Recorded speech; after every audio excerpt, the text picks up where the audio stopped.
Yes, चलिए now discuss with you. अब मैं आपके साथ जो डिस्कस करने जा रहा हूं वो आपको डिस्कस करने जा रहा हूं लेबर। क्या यूज करने जा रहा हूं लेबर। लास्ट टर्म पर मैंने आपको बताया था लेबर के बारे में कि लेबर की जो टर्म्स होती है वो लेबर की 4 स्टेज होती है। क्या होती है? 4 स्टेज, जिसमें फर्स्ट स्टेज सर्विक्स के डायलेशन से संबंधित होती है। सेकंड स्टेज जो लेबर की होती है उसे हम किस नाम से जाना जाता है? सेकंड स्टेज जो होती है उसको, उसमें मेनली बेबी की डिलीवरी होती है। बेबी की डिलीवरी होती है तो एपिसियोटोमी और माउल्डिंग, और थर्ड नंबर पे आपके सामने एक प्रोसेस बियरिंग डाउन एफर्ट्स। ये तीनों की तीनों कौन सी स्टेज ऑफ लेबर में करते हैं? सेकंड स्टेज ऑफ लेबर में करते हैं। थर्ड स्टेज में प्लेसेंटा की डिलीवरी होती है और फोर्थ स्टेज ऑब्जर्वेशन होती है। मैं 2 स्टेज ऑफ लेबर पहले पढ़ा चुका हूँ। यूनिट 5 का जो रिमेनिंग पार्ट है, यूनिट 5 का जो रिमेनिंग पार्ट है जिसमें 3 लेक्चर बचे हुए हैं mainly, third stage of labour का मैनेजमेंट, फोर्थ स्टेज और एक मैकेनिज्म ऑफ लेबर, उन तीनों को मैं थोड़ा बाद में पढ़ाऊंगा, आज से 2 टर्म्स बाद। पहले यूनिट नंबर 6 स्टार्ट कर रहे हैं। यूनिट नंबर 6, उसके 3 लेक्चर्स को मैं थोड़ा सा लेट पढ़ाऊंगा, उसमें कुछ वर्क कर रहा हूं मैं अभी। यस, ध्यान से समझना पहले मैं आपसे क्या कहने जा रहा हूं। अभी मैं आपसे बात कर रहा हूं यूनिट नंबर 6। यूनिट नंबर 6 को किस नाम से बोलते हैं? Major topics of OBG. OBG के मतलब जो बच गए ना बड़े बड़े टॉपिक जिनसे कई बार क्वेश्चंस आते हैं, उनके बारे में मैं आपसे यूनिट नंबर 6 में डिस्कस करूंगा। पहला टॉपिक आज से बहुत याद रखना, RH इनकॉम्पेबिलिटी। नाम सुना होगा आपने। पहले टॉपिक का नाम है RH इनकॉम्पेबिलिटी। दोबारा बता रहा हूं, पहले टॉपिक का नाम आपके सामने क्या है? RH incompatibility. Compatibility, RH incompatibility. सुनना बेटा, ढंग से सुनना। आपने पहले भी नाम सुना होगा RH इनकॉम्पेबिलिटी क्या होती है। जब मदर RH नेगेटिव होती है और फादर RH पॉजिटिव होता है तो पहला बच्चा तो सेफ पैदा हो जाता है, लेकिन सेकंड बच्चे के खिलाफ मदर की बॉडी में एंटीबॉडी बन जाती है। तो सेकंड बेबी जब भी डेवलप होता है तो उसकी RBC के खिलाफ एंटीबॉडी बन जाती है, तो बच्चे की जो RBC है वो टूट टूट के खत्म होने लगती है। और जब भी RBC टूटती है तो हिम और ग्लोबिन, हीमोग्लोबिन टूटता है हिम प्लस ग्लोबिन में, हिम और ग्लोबिन ज़्यादा बनता है तो बच्चे में जॉन्डिस मतलब बिलिरुबिन ज़्यादा बनने लग जाता है और बच्चे में क्या हो जाता है? जॉन्डिस हो जाता है। क्या हो जाता है? जॉन्डिस हो जाता है। ध्यान से समझना, पहला टॉपिक आपको पढ़ा रहा हूं RH इनकॉम्पेबिलिटी। सबसे पहला क्वेश्चन आता है कि ये जो RH इनकॉम्पेबिलिटी है वास्तव में कौन से क्रोमोसोम पर मिलती है? Chromosome number 1। तुम्हारे कितने भी बड़े टीचर्स से पूछ लेना, जो तुम्हारे स्कूल में भी पढ़ाते हो, जो आपके कॉलेज के भी टॉप लेवल के हो ना, उससे इतना सा पूछ लेना, सर RH इनकॉम्पेबिलिटी कौन से लेवल के क्रोमोसोम की है? नहीं बताएगा। कौन से नंबर क्रोमोसोम पर पाई जाती है? जो एंटीबॉडी बनती है वास्तव में कौन से क्रोमोसोम, कोई तो क्रोमोसोम होंगे ना, तुम्हारे 23 पेयर्स होते हैं, तो समझ रहे हो, कभी नहीं बताएगा। मैं लिख के दे दूं यदि आपको बता के चला जाए कि क्रोमोसोम नंबर 1 पे होती है। किस पे होती है? Chromosome number 1। दूसरा RH एंटीबॉडी, इसमें वास्तव में RH इनकॉम्पेबिलिटी में क्या हो रहा है? जो RH एंटीबॉडी है वो अटैक कर देती है RBC ऑफ द अर्थात इन्फेंट। RBC जो ह्यूमन की RBC है उसके ऊपर अटैक कर देती है, बच्चे की RBC पे अटैक कर देती है, जो RH एंटीबॉडी बनती है। पहले इसकी खासियत बात सीखो कि वास्तव में होता क्या है। RH एंटीबॉडी, हमारी बॉडी में 2 तरह की RH एंटीबॉडी होती है। सुनना बेटा, जो हमारी बॉडी में RH एंटीबॉडी होती है, RH फैक्टर, वो 2 तरह की एंटीबॉडी टाइप का रखता है। एक रखता है RHD और दूसरा नंबर पे रखता है RHC एंड E। सुनना बेटा ध्यान से, पहले नंबर पे कौन सा रखता है? RHD। जो RH होता है वो 2 तरह की आपके सामने रखता है, एक रखता है RHD और दूसरी रखता है आपके सामने RHC एंड E। 2 तरह की अर्थात एंटीबॉडी रखता है। आपके जो सिलेबस में है ना वो केवल कौन सी है? RHD। RHD में भी 2 तरह का हो गया, एक कैपिटल D और एक क्या होता है? Small d। ध्यान से समझना, RHD सर D में भी 2 तरह का होता है। RHD D में भी 2 तरह का होता है, एक D प्लस और एक D माइनस, जिनके अंदर D फैक्टर पाया जाता है, जिसके अंदर D एंटीजन पाया जाता है। जिस फीमेल में या मेल में D एंटीजन पाया जाता है, ध्यान से समझना, जिस फीमेल में या जिस मेल में D एंटीजन पाया जाता है, D एंटीजन, तो उसको बोलते हैं RH पॉजिटिव फीमेल। क्या बोलते हैं? RH positive. और जिस फीमेल में D एंटीजन नहीं पाया जाता उसको बोलते हैं RH नेगेटिव। क्या बोलते हैं? RH negative. दोबारा बता रहा हूं, बेसिक समझोगे ना तो तुमसे अच्छा कोई नहीं समझ सकता दुनिया में। समझ रहे हो मेरी बात? एवरीथिंग का सिकंदर है जो आपके सामने खड़ा हुआ है, वो हर चीज आपको एक एक चीज समझाएगा। RHD और RHC and E most common आपके सिलेबस में है RHD। D एंटीजन जिन फीमेल्स में पाए, मेल या फीमेल जिन भी ह्यूमन में D एंटीजन पाया जाता है उसे बोलते हैं RH पॉजिटिव है। यदि मेरी बॉडी में D एंटीजन पाया जाएगा तो RH पॉजिटिव हूं और नहीं पाया जाएगा तो RH नेगेटिव हूं। यस, इन RH इनकॉम्पेबिलिटी, RH इनकॉम्पेबिलिटी में क्या होता है, दो तरह की स्टेट होती है, एक होमोजाइगस और एक होती है हेट्रोजाइगस। होमोजाइगस का मतलब होता है यदि कैपिटल डी डी सेम मिल जाए तो उसको बोलते हैं होमोजाइगस डोमिनेंट, और ये हेट्रोजाइगस में एक कैपिटल डी और एक small D. Sir in capital D का मतलब है कि आपका डोमिनेंट पार्ट है, स्मॉल डी का मतलब है कि आपका अर्थात इनडोमिनेंट पार्ट है या रिसेसिव पार्ट है। कैसा पार्ट है, रिसेसिव। ध्यान से समझना, रिसेसिव टाइप का मतलब क्या होता है, रिसेसिव टाइप RH पॉजिटिव, यदि कोई फीमेल RH पॉजिटिव हुई तो उसमें या तो कैपिटल डी और कैपिटल डी मिलेगा या कैपिटल डी और स्मॉल डी। यदि किसी के अंदर एक भी कैपिटल डी मिल गया ना, इसका मतलब वो फीमेल कैसी है, RH positive. RH negative, RH negative के मतलब दोनों की दोनों कैसे मिलने चाहिए, रिसेसिव छोटे डी मिलने चाहिए। छोटे डी का मतलब जिनमें RH फैक्टर एब्सेंट हो। वास्तव में जिनमें कैपिटल डी मिलेगा ना उसको आप बोलोगे पॉजिटिव, और जिसमें कैपिटल डी नहीं मिलेगा उसको आप किस नाम से बोलोगे, RH नेगेटिव के नाम से जाना जाता है।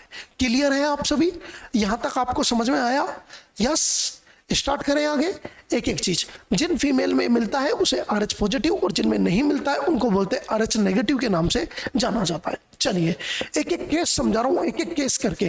पहला केस, केस नंबर फर्स्ट, पहला केस, मदर पॉजिटिव हो। यदि किसी की मदर RH पॉजिटिव है और फादर भी RH पॉजिटिव है तो बताइए बच्चे कैसे होंगे। तुम खुद सोचो, सर पॉजिटिव बोला या तो कैपिटल डी डी होगा या कैपिटल डी स्मॉल डी होगा, और फादर भी, मदर के अंदर देखा कि कैपिटल डी डी टाइप का है और फादर के अंदर भी कैपिटल डी डी टाइप का है, तो आपको भी पता है यहां से केवल एक ही टाइप का आएगा, वो आएगा कैपिटल डी, और यहां से भी आएगा कैपिटल डी। इसका मतलब 100% बच्चे RH पॉजिटिव होंगे। जितने भी बच्चे, चाहे उस फैमिली में जिसकी मदर भी पॉजिटिव है फादर भी पॉजिटिव है, 100% बच्चे कैसे होंगे, पॉजिटिव होंगे। कैसे होंगे, पॉजिटिव होंगे या नहीं होंगे? चलिए मैं दो तरह के केस से आपको समझा सकता हूं। पहले 100% बच्चे कैसे होंगे, RH पॉजिटिव। 100% बच्चे RH पॉजिटिव होंगे क्योंकि उनके पास यदि किसी भी बच्चे में एक भी कैपिटल डी आ गया ना तो वो RH पॉजिटिव है। समझ रहा है मेरी मतलब, कि जैसे एक आके मेरे से एक स्टूडेंट दीक्षा आके मुझसे कहती है सर मेरा ब्लड ग्रुप बी पॉजिटिव है। मैं बी पॉजिटिव क्यों बोला, क्योंकि दुनिया में 60 से 70% लोगों का ब्लड ग्रुप बी पॉजिटिव है।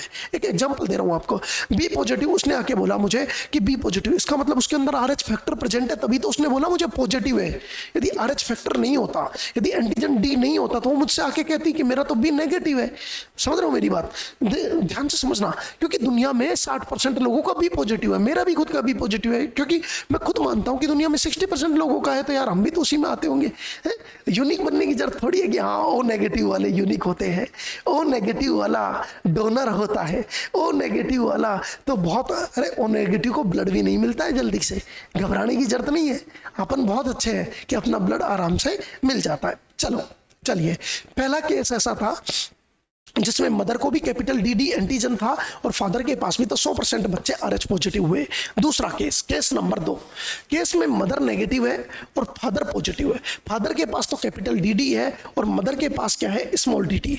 स्मॉल डी डी बोल दूं, माइनस माइनस बोल दूं, एक ही बात है, माइनस माइनस बोल दूं। माइनस माइनस मतलब कैपिटल डी वाला नहीं है, तो यहां से क्या आएगा, एक कैपिटल डी माइनस, ध्यान से देखो बेटा, यहां से तो एक ही टाइप का आएगा कैपिटल डी टाइप, और यहां से भी एक ही टाइप का आएगा माइनस टाइप, तो सारे बच्चे कैसे होंगे, डी माइनस। कैसे होंगे, डी माइनस। और एक भी यदि कैपिटल डी आ गया ना, इसका मतलब सारे के सारे बच्चे कैसे होंगे, RH पॉजिटिव। दोबारा बता रहा हूं, दोबारा मैं क्लियरली बता रहा हूं, आप लोगों को ध्यान से समझ लेना। यदि फादर पॉजिटिव है और फादर का कैपिटल डी डी वाला है तो मदर का के पास एक भी नहीं है, स्मॉल डी डी वाला है, या नेगेटिव मान सकता हूं यदि है, तो इसका मतलब जो सारे बच्चे होंगे उसमें कैपिटल डी और माइनस होगा, और यदि एक भी डी मिल जाता है ना तो उन बच्चों को बोलते हैं RH पॉजिटिव। तो इस केस में भी अर्थात सारे बच्चे कैसे होंगे, RH पॉजिटिव। ये केस समझ में आया कि नहीं आया, ये वाला केस समझ में आया।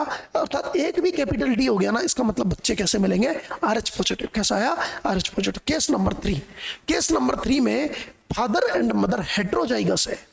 फादर एंड मदर कैसा है, हेट्रोजाइगस। तीसरा केस है, तीसरे केस में फादर एंड मदर कैसा है, हेट्रोजाइगस है। हेट्रोजाइगस मतलब एक कैपिटल डी होगा और एक नहीं होगा, ये तो माइनस मान लू या स्मॉल डी मान लू, एक ही बात है। तो मदर भी कैपिटल डी माइनस अर्थात, और फादर भी कैपिटल डी माइनस। चलिए मैं आपको यहां सोल्व करके दिखा रहा हूं। चलिए, father and mother both heterozygous, दोनों की दोनों कैसे हैं, हेट्रोजाइगस। कैसे हैं, हेट्रोजाइगस। हेट्रोजाइगस का मतलब ये आपके सामने फादर लो और ये आपके सामने मदर लो, मदर लो, या तो मैं इसको दिखा दूं कैपिटल डी स्मॉल डी से दिखा दूं, या आपके सामने कैपिटल डी और माइनस से दिखा दूं, एक ही बात है। चलो मैं माइनस से ही दिखाता हूं ताकि आपके क्लियर रहे। माइनस से दिखाता हूं, कैपिटल डी माइनस नहीं स्मॉल डी से दिखाता हूं ताकि आपको और अच्छा क्लियर हो। कैपिटल डी स्मॉल डी, ठीक है भाई, दोनों की दोनों हेटेरोजाइगस है। सर यहाँ से दो प्रकार के बन सकते हैं जाइगोट, एक कैपिटल डी और एक स्मॉल डी। इससे भी सर दो तरह के बन सकते हैं, कैपिटल डी स्मॉल डी। एक भाई साहब इसको लेके जा रहा हूं और इसको दोनों से मल्टीप्लाई करा रहा हूं, पहले इस वाले से तो कैपिटल डी इस वाले से करा दिया मल्टीप्लाई, फिर इस कैपिटल डी वाले को छोटे वाले से करा दिया तो कैपिटल डी स्मॉल डी। अब इस वाले को उठाया, इसको दोनों से करा दिया तो कैपिटल डी स्मॉल डी, और स्मॉल डी को स्मॉल डी से कराया स्मॉल डी। इसका मतलब ये बच्चा भी पॉजिटिव, आरएच पॉजिटिव, ये वाला भी आरएच पॉजिटिव। मैंने कहा ना एक भी डी मिल गया तो ये भी आरएच पॉजिटिव, लेकिन ये वाला बच्चा कैसा होगा, आरएच नेगेटिव। इसका मतलब 4 में से 3 बच्चे आरएच पॉजिटिव होंगे, 4 में से 3 आरएच पॉजिटिव होंगे। इसका मतलब 75% इसकी जो प्रजाति होगी, 75% जो इसकी संतानें होगी, 75% अर्थात जो संतानें होगी वो कैसी होगी, आरएच पॉजिटिव। 75% क्यों बोला, 4 में से 3 पॉजिटिव होगी, एक कैसी होगी, तो 75% दुनिया में यदि इसको 4 बच्चे होंगे तो 3 पॉजिटिव होंगे। समझ गए मेरा, 75% इसकी जो संतानें होगी वो आरएच पॉजिटिव होने की संभावना है। क्या है, संभावना है, प्रेडिक्शन है। क्लियर, समझ में आया बेटा। केस नंबर 3 था ये। अब लास्ट केस बात कर रहा हूं, ध्यान से समझना। 3 केस के बाद में सर आप कहते हो, हमेशा आप एक बात कहते हो कि पहला बच्चा नॉर्मल हो जाता है और दूसरा बच्चे में दिक्कत आ जाती है। मैं तो हमेशा कहता हूं पहला बच्चा नॉर्मल हो जाता है और दूसरे बच्चे में क्या आ जाती है, दिक्कत आ जाती है। मैं तो हमेशा कहता हूं और कहता रहूंगा, हमेशा कहता रहूंगा, रुकूंगा नहीं। क्यों? क्योंकि मुझे पता है कि पहला बच्चा जब डिलीवरी होती है ना, उसके बाद ही ब्लड मिक्स होता है, उससे पहले नहीं होता। एग्जाम्पल, मदर का ब्लड कब कब मिक्स होता है फीटल के ब्लड में, कब कब मिक्स होता है बेटा, मदर का ब्लड फीटल के ब्लड में कब कब मिक्स होता है। पहला डिलीवरी के टाइम, मोस्ट कॉमन होता है डिलीवरी टाइम, मोस्ट कॉमन। जब बच्चे की डिलीवरी होती है तो जब अम्बिलिकल कॉर्ड को कट किया जाता है, या मदर का पीपीएच होता है, पोस्टमार्टम हेमरेज, या जो भी डिलीवरी के टाइम पर ब्लीडिंग होती है, पहली बार मदर और बेबी का, वरना आपको पहले ही पता है प्लेसेंटल बैरियर पाया जाता है। मैंने पढ़ा है यूनिट नंबर 3 में, प्लेसेंटल बैरियर पाया जाता है जिससे कभी भी क्या नहीं होता बेटा, कभी भी आपके सामने क्या नहीं देखा जाता। ध्यान से समझना, यदि मतलब प्लेसेंटल बैरियर होता है जिसमें फीटल और मदर का ब्लड कभी भी मिक्स नहीं होता। मैंने बता रखा है आपको, इंटरविलस स्पेस और विलाई सब कुछ बता रखा है, किस में किसका ब्लड बहता है। टोटल प्लेसेंटा सर्कुलेशन में 500 ml ब्लड बहता है। यूनिट नंबर 3 पढ़ लेना, पता लग जाएगा। और मैं हमेशा बोलता हूँ मदर और बेबी का ब्लड कभी मिक्स नहीं होता प्रेगनेंसी के टाइम पर, लेकिन पहली बार मिक्स कब होता है, डिलीवरी के टाइम पर, जब डिलीवरी होती है। दूसरा, यदि अबॉर्शन हुआ है तब मिक्स हो सकता है। मोलर प्रेगनेंसी में आप मतलब यूट्रस के अंदर वेसिकल्स जैसे गुब्बारे बन गए हैं और आप उस यूट्रस में आप डीएनसी कराने गए, सफाई कराने गए यूट्रस की, तब मिक्स हो जाएगा। चौथे नंबर पे एक्टोपिक प्रेगनेंसी को खत्म करवा रहे हो आप, एक्टोपिक प्रेगनेंसी की मैनेजमेंट ऑफ चॉइस क्या था, सक्शन एंड इवैक्यूएशन कर रहे हो वैक्यूम एस्पिरेशन से, तब मिक्स हो सकता है। अब्रुप्सियो प्लेसेंटा में क्या होता है, प्लेसेंटा टाइम से पहले क्या हो जाता है, सेपरेट हो जाता है, तो तब ब्लड मिक्स हो जाता है। और एमनियोसेंटेसिस, आप 22 गोज की निडल से अर्थात एब्डोमेन से आप क्या डाल रहे हैं, पाउच ऑफ डगलस में डाल के ये देख रहे हैं लड़का हुई है या लड़की हुई है, या जेनेटिक डाउन सिंड्रोम के बारे में पता लगा रहे हैं, तो एमनियोसिंथेसिस के टाइम पर भी मदर और बेबी का ब्लड मिक्स हो जाता है। और सीवीएस कोरिनिक विलाई में सैंपल लेते टाइम भी मिक्स होता है। ये 6 रीजन है जिसमें मोस्ट कॉमन रीजन कौन सा है, पहला, जब मदर और बेबी का ब्लड मिक्स हो जाए। तो कभी भी मान के चलो एक क्वेश्चन आपके सामने आ जाए कि मान के चलो एक पेशेंट आपको बोल रहा है कि सर मैं अपनी बीवी का 3 महीने पे अबॉर्शन कराया, और अबॉर्शन मैंने ऑपरेशन जाके मतलब यूट्रस की सफाई कराई, सफाई मतलब डीएनसी कराया होगा, डायलेशन क्यूरेटेज, डायलेशन इवैक्यूएशन कराया होगा, सक्शन इवैक्यूएशन, कोई भी मेथड से कराया हो जिसमें डॉक्टर का हाथ दक्ष हो, जिस मेथड से कराया उसकी मर्जी है किस मेथड से कराया। तो उसने जैसे मिक्स कराया तो उसने कहा कि सर क्या मुझे एंटी डी लेना चाहिए।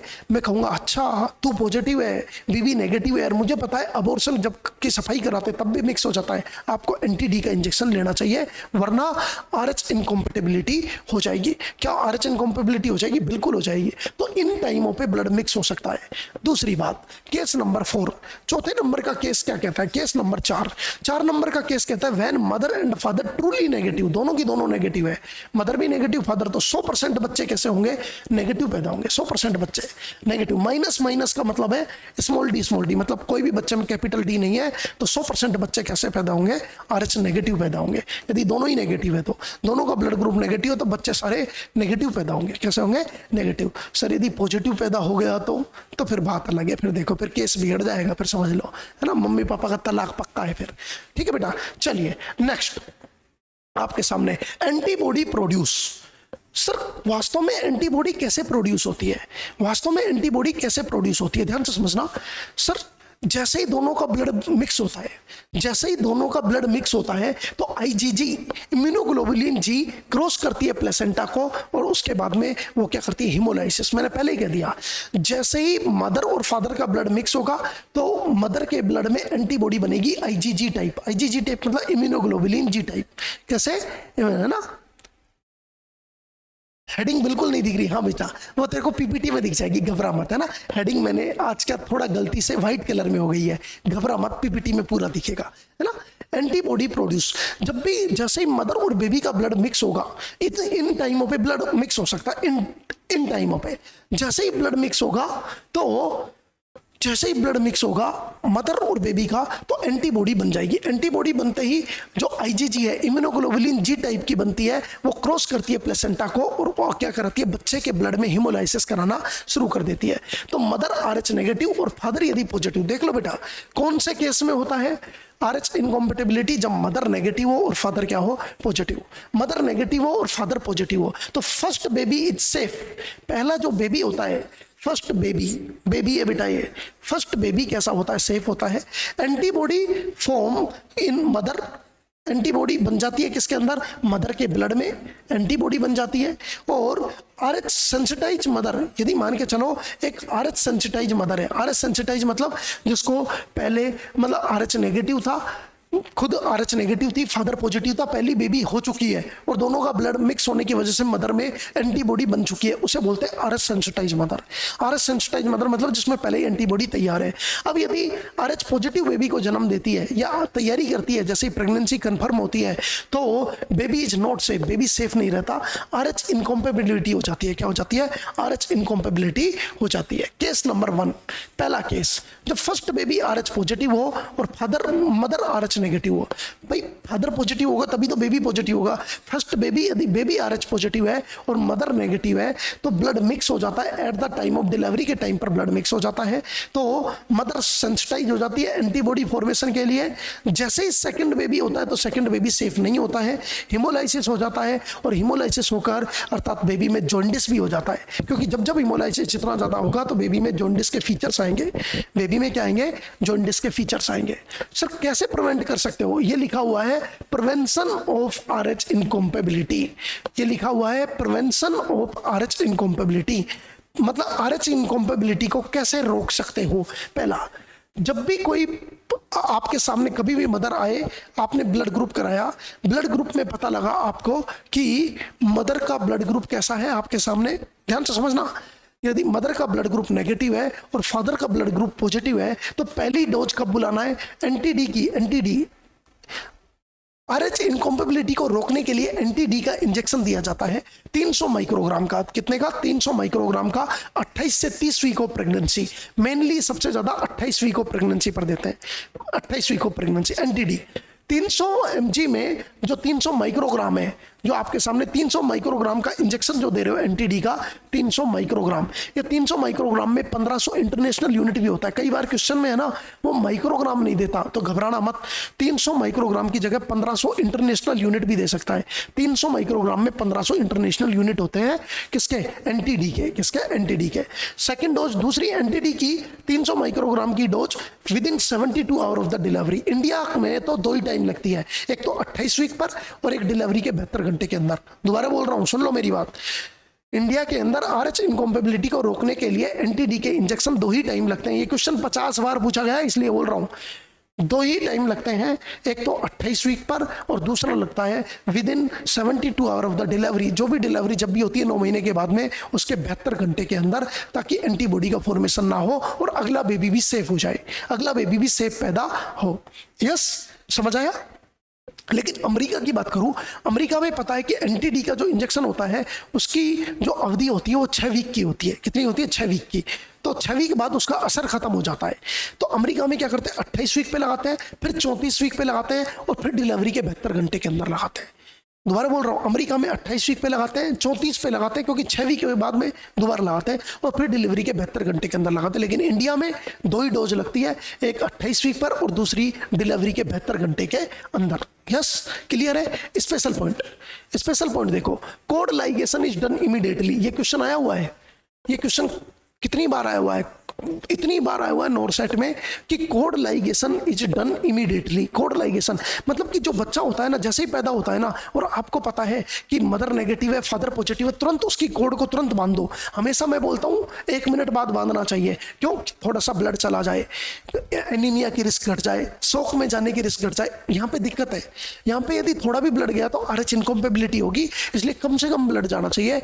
तो आपसे कभी क्वेश्चन पूछा जाए कि किस डिजीज के अंदर कोड लाइगेशन फास्टली करना चाहिए, आंसर में बोलना RH इनकॉम्पेबिलिटी। RH इनकॉम्पेबिलिटी में तुरंत कोड को बांध देना चाहिए। स्पेशल पॉइंट, अब मैं किसकी बात कर रहा हूं आपके सामने? स्पेशल पॉइंट के बारे में बात कर रहा हूं। 0.1 ml ब्लड, कोई पूछे ना कितना ब्लड बहुत है मदर को एंटीबॉडी बनाने के लिए, मदर के ब्लड में एंटीबॉडी बनाने के लिए बच्चे का कितना ब्लड मिक्स होना बहुत है? 0.1 ml। 0.1 ml blood is sufficient to make RH antibody in the mother में RH एंटीबॉडी बनाने के। ये अच्छे क्वेश्चन है जो अच्छे लोगों को नहीं पता यार, कितने भी बड़े धुरंधरों ने उनको नहीं पता।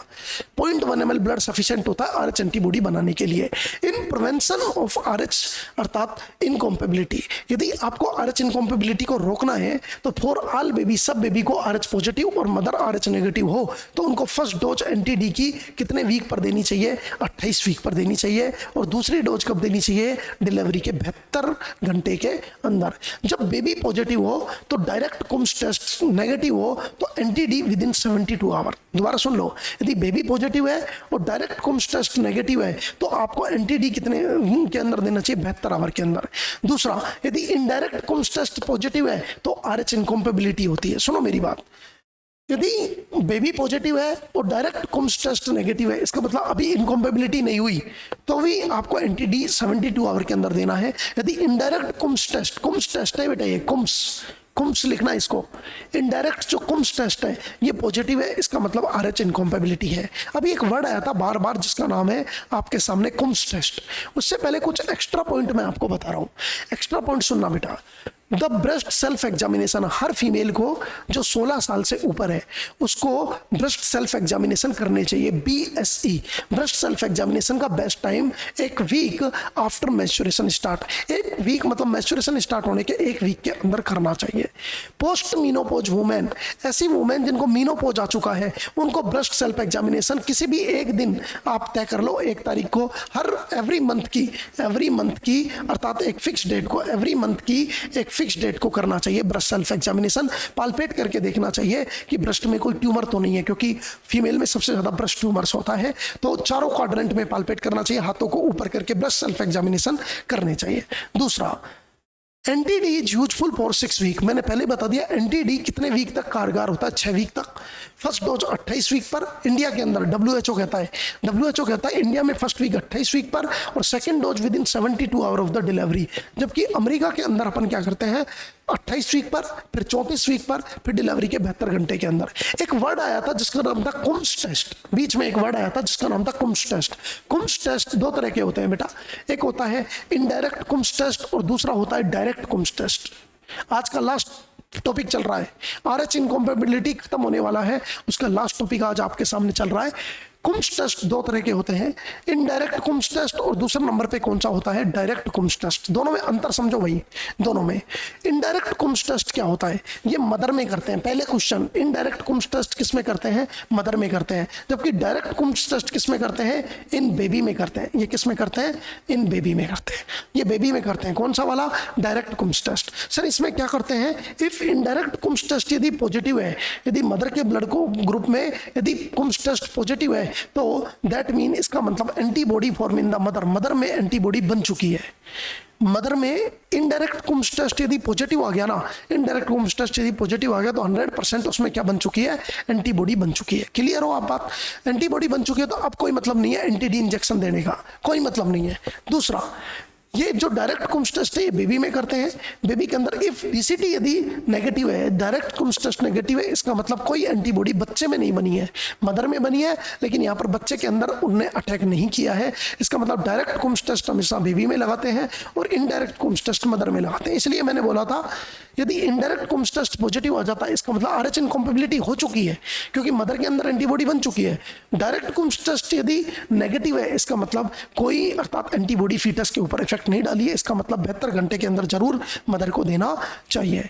Special point, if DCT positive, यदि डायरेक्ट कुम्स टेस्ट पॉजिटिव है इसका मतलब फीटस को आरएच एंटीबॉडी बन चुकी है और फीटस ने मदर के द्वारा उस आरएच एंटीबॉडी फीटस तक भी पहुंच चुकी है। अब कोई यूज नहीं है एंटी डी इंजेक्शन देने का मदर को, क्योंकि बच्चे तक पहुंच गई है। अब हिमोलाइसिस करेगी और बच्चे को खत्म होना पड़ेगा, अबॉर्ट करना ही पड़ेगा। इसका मतलब डायरेक्ट कुम्स टेस्ट पॉजिटिव होने का मतलब खतरा बहुत बढ़ चुका है, कुछ नहीं हो सकता। और डायरेक्ट कुम्स टेस्ट बहुत पॉजिटिव आने का मतलब है कि जॉन्डिस या मदर मतलब बेबी को अटैक हो चुका है एंटीबॉडी के द्वारा। इनडायरेक्ट कुम्स टेस्ट पॉजिटिव का मतलब है कि मदर में बनी है लेकिन बेबी तक नहीं पहुंची है। यदि किसी को इनडायरेक्ट कुम्स टेस्ट पॉजिटिव इसका मतलब मदर में बनी है, एंटी डी दे दो, कोई दिक्कत नहीं है। लेकिन डायरेक्ट पॉजिटिव है इसका मतलब अब कोई एंटीबॉडी का यूज नहीं है। Thank you so much all of you. आप सभी को मैं बहुत बहुत बधाई देता हूं कि आप लोगों ने आरएच इनकॉम्पेबिलिटी को बहुत अच्छे से पढ़ा और सीखा। Thank you so much all of you. समझ आया बच्चों? Yes, thanks.